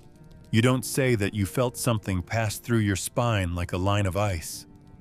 You don't say that for a second. You forgot your name. You just remember the silence, the pressure in your chest, the taste of your own tongue, bitten too hard. And you remember that you survived. He passed by and you remained. That's what matters. You saw the Khan once, and you didn't lift your eyes. And that, more than anything else you've done, might be the reason you're still alive. It started with a thin line, barely a crack, in the highest seam of the roof, right above the sleeping corner where you kept the extra blanket folded against the wall. One day, the wind pulled harder than usual and the fabric shifted. Then the rain came, slow and cold, and found the crack without hesitation. A drop at first, soft and rhythmic, like a second heartbeat in the silence of the yurt. Then another, then many. Now the whole section of wall near the corner stays damp, dark with moisture, smelling of wool left too long in a forgotten place. You moved your things, tried to patch the gap with string and leather, but the ceiling sags now, and the rain finds its way through no matter what you do. You used to care. You used to press up into the beams with your hands, trying to lift them back into place, willing the structure to remember how it once held firm. But not anymore. Now you know better. The wet things will stay wet. The blanket won't dry unless the fire burns high for hours, and no one will spare enough fuel for that. The clay bowl you once used for soaking grain has grown mold across its edge, but you keep it anyway, because at least it still holds shape. The mats are soft with rot beneath the woven top layer. You know this. You feel it each time you kneel, but you say nothing, because everyone's yurt leaks somewhere. Everyone has a corner that no longer belongs to them. In the next shelter, a woman sleeps with her feet wrapped in oiled cloth because her floor floods when the snow melts. One man lines his ceiling with dung to keep the cold from finding his newborn. Another just moved his sleeping mat closer to the fire and left the back half of his yurt to the damp. That's the way it is. The yurt leaks, the roof breaks, the ground shifts, and you adjust. Not because you're weak, but because nothing stays fixed here. You used to tell yourself you'd find the time to repair it properly, that someone would bring better hides, that you'd barter for stronger thread, that a dry season might give you a chance to stitch the world back together. But there's always something else. Wood to carry, water to haul, meat to clean, a neighbor's child to watch while someone else grieves. So you let it be. You let the leak become part of the rhythm of your days. You know when it starts, how it sounds, how long it takes for the corner to turn black again. You've learned which items to keep away from the wall, how to roll your clothes tightly enough that only the outer layer absorbs the moisture. No one comments on the smell anymore. They smell it in their own homes too. And when someone new arrives and crinkles their nose, you just smile, that tired, tight smile that says, "Wait long enough, and this will be your smell too." At night, when the wind rises and you feel the droplets on your brow, you don't move. You just pull the blanket tighter and lie still. If you shift too much, the water finds new angles. If you speak, someone might offer sympathy you don't want. So you listen to the slow, familiar dripping, to the quiet creak of the roof under strain, to the breath of those beside you, wrapped in their own private discomforts. No one fixes the yurt. No one cares that the corner's always damp. Not because they're cruel, but because their own corners are falling apart too. And in a place like this, shared silence is the only roof that holds. You close your eyes, feel the wetness settle into the mat beneath your shoulder, and think of nothing at all. Because there's nothing to do, nothing to say. The yurt leaks, the ceiling cracks, and you endure, like everyone else. The trader arrives just after sunrise, his cart pulled by 2 oxen with hides too clean for this place. His voice is loud, too loud for the hour, curling over the camp like smoke, sharp with confidence, soft at the edges with practiced warmth. He wears layers, a dark robe lined with fur, sashes of faded red, boots that have seen more stones than mud. Around his neck hang coins punched through with holes, clinking gently with each step. You watch from a distance, arms crossed, trying not to look like you're watching. He speaks of cities you'll never see, walls taller than trees, markets lit by hanging glass, silks so thin they pass through a ring like smoke. His words glide easy, oiled, shaped by years of practice. And the people around him, soldiers, elders, even a few children, lean in, eyes wide. You do not lean in. You've heard it before. He opens his cart with a flourish, and the smell hits you first. Spices, dust, metal. Not the clean scent of your own sweat-soaked tools, but something foreign. A sweetness edged with something burning. He lifts a jar, dates packed in syrup, and tips it toward a young woman, smiling as if the scent itself is a gift. She stares like it's magic. And maybe it is. Because none of this is real here. Not for you. He lays out woven belts, brass buckles shaped like animals, cloth dyed deep blue. You run your fingers along the bone charm tied to your own belt. A scrap of something you found seasons ago, polished smooth by years of habit. It clinks dully against your hip. No color, no story, no value except that it's yours. You've never held a coin, not one with weight. The only metal you touch is rusted, bent, inherited from someone who didn't make it through a winter. He tells of roads that stretch for weeks, through forests so dense the sun forgets to rise, of boats that carry whole herds across rivers wider than plains, of foreign rulers who wear gold on their feet and sleep beneath roofs made of pearl. You know these are lies, or half-truths dressed like kings, but still, you listen. Not for the facts, but for the cadence, the lull of a world that doesn't ache like yours. Someone offers him dried meat.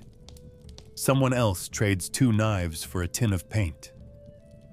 You have nothing he wants, nothing worth silk. Your bowl is wooden, your tools borrowed, your hands too rough to handle spice. So you sit, just close enough to hear, just far enough to stay invisible.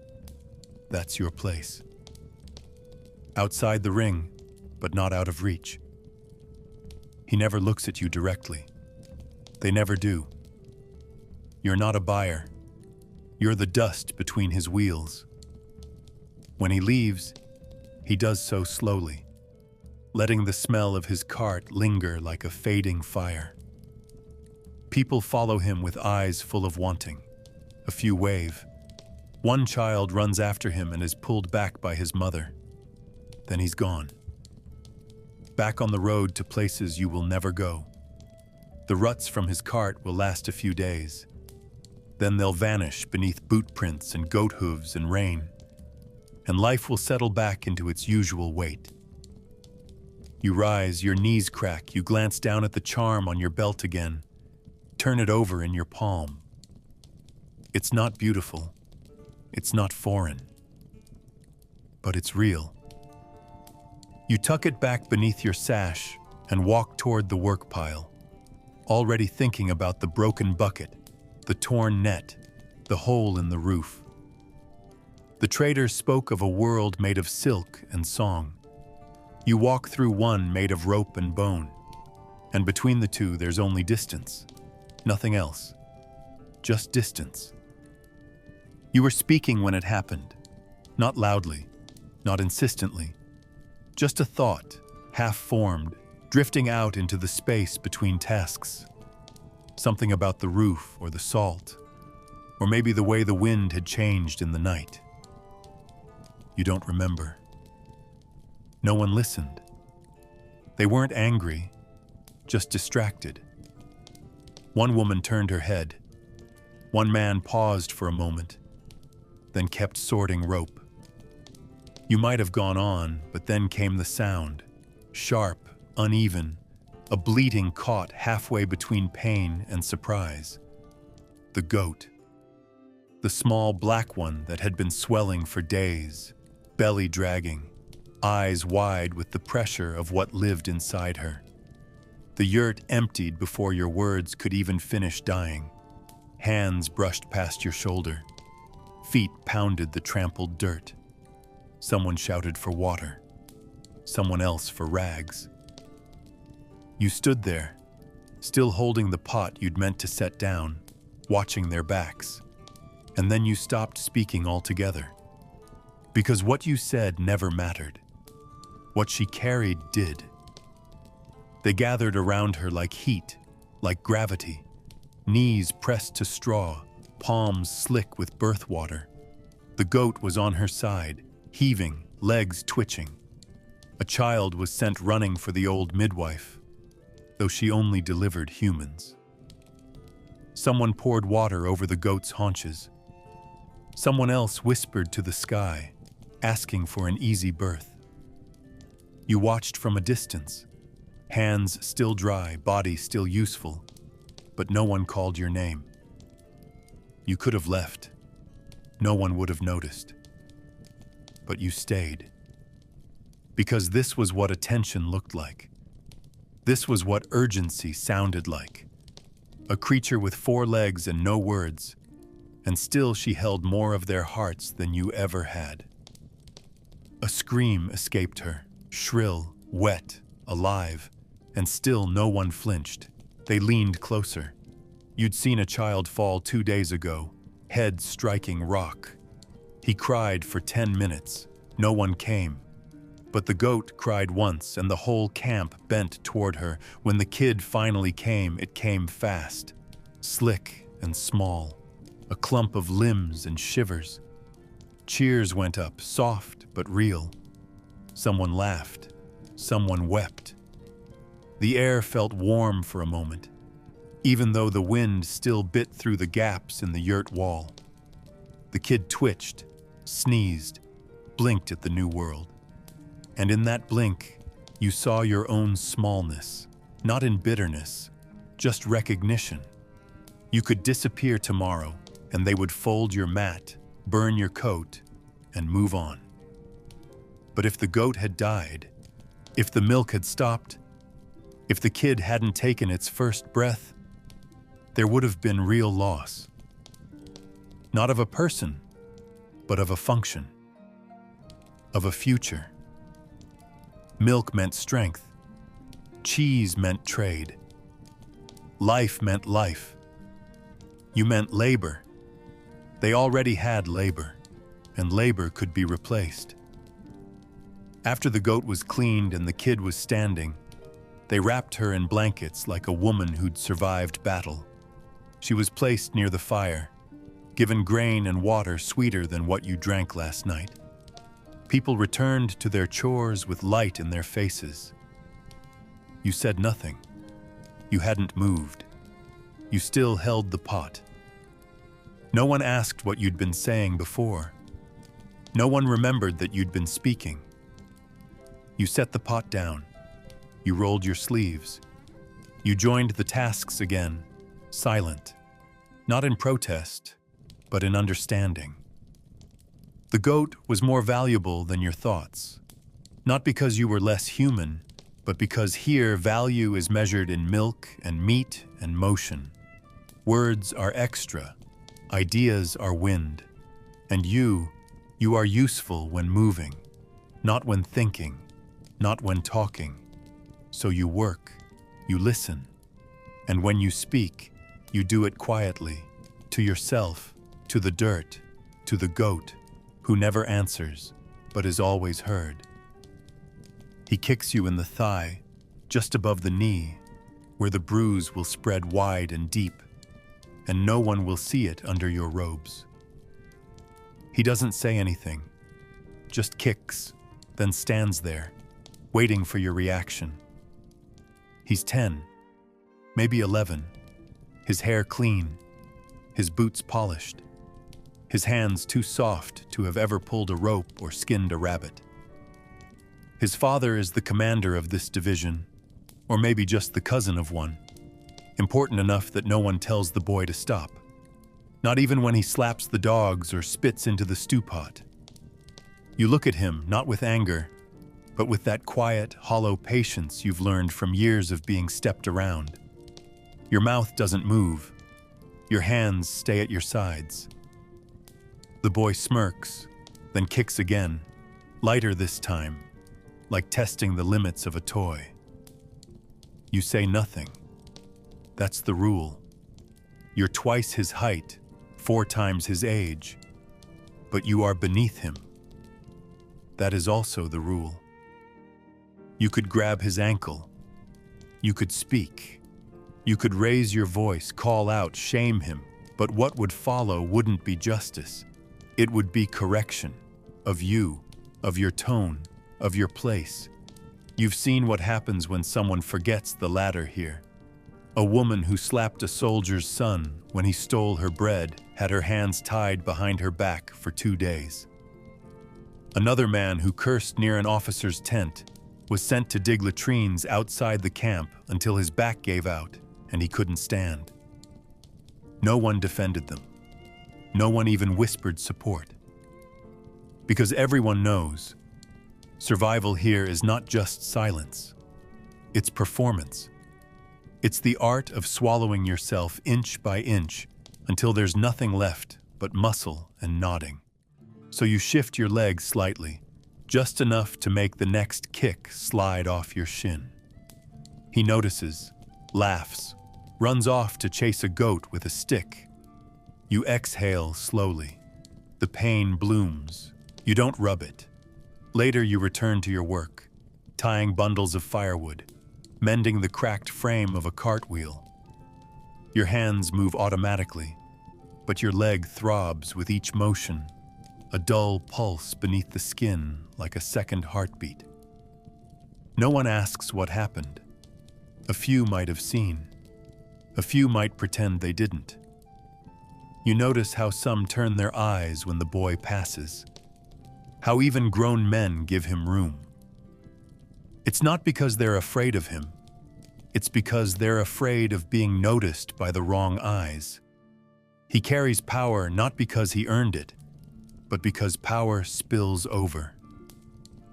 It drips from one man to his son, his cousin, his favored cook. And it lands in your lap whether you invited it or not. You carry it like ash in your mouth, like the sting in your thigh. Not heavy, just constant.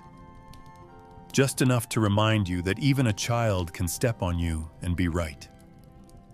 That night, as you lie in your mat near the corner of the yurt where the roof leaks and the dog sometimes sleeps too close, you feel the ache settle deeper. You flex your leg under the blanket, feel the tightness in the muscle. It will last days, maybe more, but it will pass. They always do. You will work through it, limp quietly, avoid him when you can. You will not speak of it. You will not name it, not because you are afraid of a child, but because you know what this place does with dignity. It grinds it down slowly, politely, until even the memory of resistance feels childish. You close your eyes. Somewhere in the camp, someone laughs, high and cruel, probably him, probably at someone else this time. You feel sorry for them, not with softness, not with sadness, just with understanding. Tomorrow, he might choose your other leg, or not. It doesn't matter. You will not stop him, because stopping him means ending more than pain. It means ending yourself, and you are not finished yet. You sit beside the fire one evening, a cracked bowl in your lap, and a sliver of salted meat between your fingers, and a strange thought rises like smoke in your mind. When was the last time you chose something, not accepted it, not endured it, not followed what was expected, but truly chose? You chew slowly, hoping the answer will come with the taste. It doesn't. The memory is quiet, vague, not because it's far, but because it may not exist. Perhaps once, long ago, you decided when to wake, or how to tie your boots. But even those were half choices, bound by cold mornings and calloused hands waiting outside the yurt for your labor. Now you wake when the others wake. You eat when someone hands you food. You walk where you're pointed, kneel when the voice gets louder, and sleep in the only spot not already taken. There is no room for maybe, no space for no, only the solid, immovable rhythm of you must. They don't use the word free here. Maybe they never had it. Maybe it was taken so long ago, it crumbled like dry leather, forgotten in the corner of some forgotten tongue. People talk of permission, of obligation, of the weight of ancestors and the orders of horsemen, but never freedom, never the illusion that your path could fork and you could step left, not because you had to, but because you wanted to. Even in stories, when they speak of heroes, they speak of those who obeyed well, who died rightly, whose loyalty was sharper than their swords. The ones who ran were fools, or ghosts, or both. So when the thought crosses your mind, what would happen if I simply walked away? It vanishes as quickly as it came, like breath in cold wind. Walk away where? Toward whom? And with what? Your feet are not your own. Your name barely is. The sky watches you, but not with kindness, just with memory, just with indifference. The horses have more choices than you. They get to buck sometimes, refuse the bit, wander a little too far, and be called back with whistles instead of fists. You've seen men beaten for less than a horse's tantrum, but you also know what happens to a horse that truly refuses. One bad season, one limp, one broken tooth, and it's tethered out near the edge of camp, left to rest, though no one feeds it. So maybe even they aren't free, just closer to it, just allowed the dream of it. You remember once when you were small, you ran until your legs ached and your lungs clawed at the air. No one was chasing you. No one was waiting. You just ran.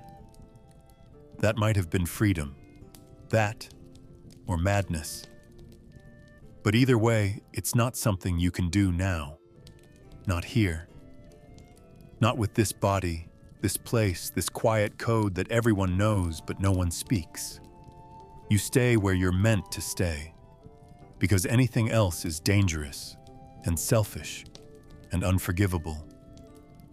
You scrape the bottom of your bowl. The meat is gone.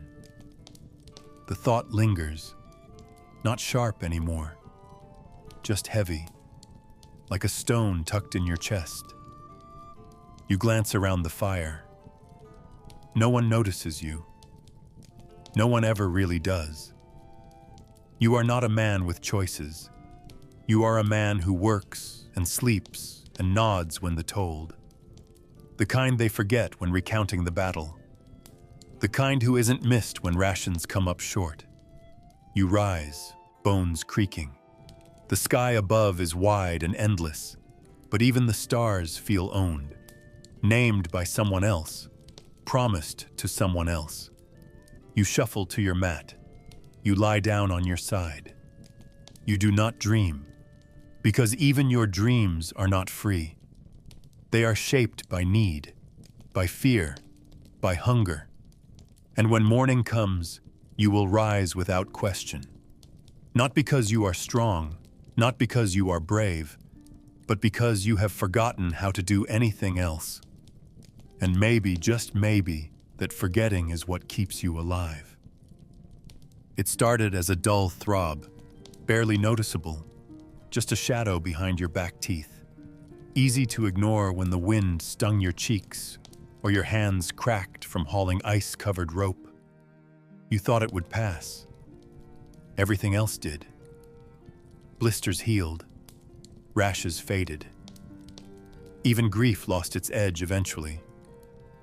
But this stayed. Days passed. The pain sharpened. Now it sings inside your skull with every heartbeat, pulsing like something alive. You've stopped chewing on that side. You tear your meat apart with the front teeth like an animal. Sometimes you just swallow it whole. At night, you press your jaw to the cold earth, hoping the frozen ground will numb it. It doesn't. The pain laughs at that. You think maybe if you knock it hard enough, it'll come out. You tap it with your knuckle. It hums back at you like a hornet nest. There is no doctor here. There is a woman who once boiled herbs and whispered to fire, but she died last spring. There's no honey left either. The bees were too weak to survive the freeze. Someone offers you salt. Pack it into the hole, they say, like your meat that needs curing. It burns. Of course it burns. But for a moment, the burning overtakes the ache. You hold on to that moment like warmth. Others tell you to chew wood, not because it helps, but because it distracts. So you do, dry birch bark, the edge of your boot strap. One time, the handle of a broken spoon. It gives you something to bite when the night gets too long and the stars feel too close. You know it's getting worse. The gum is swollen now. Your breath stinks. You catch your own scent in the wind sometimes and flinch. No one mentions it, but they keep a bit more distance. Winter comes. The world is quiet and sharp. Ice builds at the yurt's edge, and your fire barely bites through the cold. Still, the tooth remains. Winter makes your fingers go numb, your ears red and brittle, your lips crack and bleed. But the tooth is constant. It warms with fever. It throbs even louder when you lie down. You press your tongue against it. Loose now, wobbly, but not ready to leave. Like it's hanging on to punish you. Like it knows that here, pain is a form of belonging. You begin to forget what it felt like to be without it. You measure time by its rhythm. Mornings when the ache is dull. Afternoons when the cold dulls it more. Evenings when it howls. Nights when you dream of pliers, or plummeting teeth like hailstones into your palm. You do not pray. Not really. But sometimes you whisper, not for healing, just for release. One way or another. When spring creeps back, so does the mud, the stink, the insects. Children shout again. Animals give birth. Your joints ache differently, but the tooth remains, still there, still pulsing. You smile less now, not because there's nothing to smile about, but because it hurts too much. You eat slower. You speak only when necessary. You chew on the other side, and even that side has started to protest. Someone tells you the story of a man who yanked out his own tooth with a loop of sinew and a horse. You nod like it's a story, but in your mind, you're already choosing a rope, measuring knots. You know the pain won't kill you. That's the worst part. It will live with you, day after day, until the tooth falls out on its own, or you do. And even then, the memory of it will stay in your jaw, like a ghost, like winter, like everything else that doesn't leave you in this place. You used to sing without thinking, humming while working the leather, murmuring old verses your mother once whispered near the fire. Songs about wind and herds and stars that never moved. They weren't performances, just breath made warmer with memory. But that was before your voice became something you could trade. Now you sing only when it matters, when someone's watching, and you're hungry, and you've already begged too much. The boy with the dried meat has a crooked smile and clean hands. He doesn't need your voice, not really, but it amuses him. So you clear your throat, and he crosses his arms and says, "Make it good." You don't even know what good is anymore. Your voice cracks on the first line.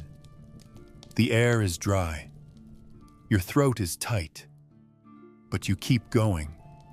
You don't sing loud, just steady. Low, like the wind sliding through an open flap. You choose a song you barely remember, one with soft edges and no words about freedom or hunger. Just the kind that loops gently, like an old prayer nobody believes but nobody forgets. You feel their eyes on you, the boys, a few others, not because they admire it, but because it's rare, because it's strange to see someone give away something invisible and sad. The boy tosses the meat before you finish the last line. He's already walking away. You crouch down to pick it up before someone else does. You don't thank him. That would be too much. You just nod. He doesn't look back. Later, chewing the dry string of sinew, you wonder how long your voice will last. It's been months since you sang for yourself. You've stopped humming. It draws attention. You've even noticed that you hesitate before speaking. as if each word costs something, as if too much talk might drain the little melody left in you. Others barter with tools, with skins, with small favors. You barter with breath, with the memory of songs you didn't write and can no longer fully recall. It feels like selling your own shadow, harmless, but still something you're not sure you can grow back. Some nights, someone asks you to sing again, usually when the drink has run out and the fire burns too low. Just one, they say, something quiet. And you always hesitate, not because you mind giving, but because you know they don't hear it. Not really. To them, it's background, something to fill the silence. But to you, it's what little is left of before the yurt, before the orders, before the aching cold that stole even your laughter. You sing anyway, because someone gave you roots for your boots last week, because you might need help moving a cart, because you're tired. And singing makes people kinder, if only for a moment. But once the voice is gone, hoarse, cracked, too dry to carry, you wonder what you'll trade then. You have nothing else. No charm, no strength. Just the weight of long days and the fading warmth of memory. Maybe you'll become the man who once sang, the one they nudge their children toward when they want quiet. He used to be something, they'll say. Now he just sits. You finish the last of the meat. It's salty, tough. It sticks between your teeth and makes your gums bleed. But you eat all of it. You don't sing for scraps. You sing for survival. And survival tastes like salt and silence. You don't walk with purpose anymore. You walk because things need fetching, because animals don't tether themselves, because the cart needs wood, because someone always needs something from just over that ridge or just beyond the bend in the hills. You step into ruts you've worn for seasons, tracks your own boots have made shallow and dry. Sometimes, you think if you vanish tomorrow, your absence will still leave prints. The step doesn't rise to meet you, but it doesn't erase you either. Each trail you've taken stays just long enough to remind you you're not going anywhere. You only return. There is a place where you always turn, where your shadow falls at the same angle in every season. You pass by it again today. And just like always, your mind recalls a version of yourself that passed it a year ago, 2 years, 5. Thinner maybe, or younger, or with fewer things strapped to your back. You pause for a moment, looking down at the dry grass flattened in familiar curves. No one else sees them, but you do. You feel them in your joints, in the rhythm of your soles. It's strange how you can wear down a path without ever finding a destination. You keep walking. The wind shifts. Dust curls up behind you, soft and pale. You wonder if the earth keeps record, not like scrolls or maps, but as weight, as pressure.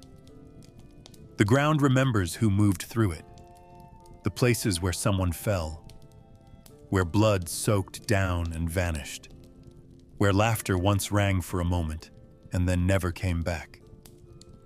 You've buried things out here, animals, tools, memories, not deep. The step doesn't allow for deep, but just enough to pretend. Still, every time you walk past one of those places, your feet slow. You don't mean to. They just do, like the land reminds them. And in those seconds, you remember too. Once, long ago, someone said the land forgets, that if you walk far enough, the wind will take your scent and your name and your past. But it hasn't. Not here.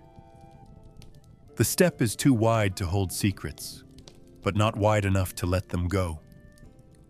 It echoes. Not loudly, not sharply, just enough. A soft echo of where you've been. You close your eyes sometimes and feel it. The quiet judgment of dust and stone. Not angry, not kind, just present. Watching. You are small. You are tired. But you leave marks.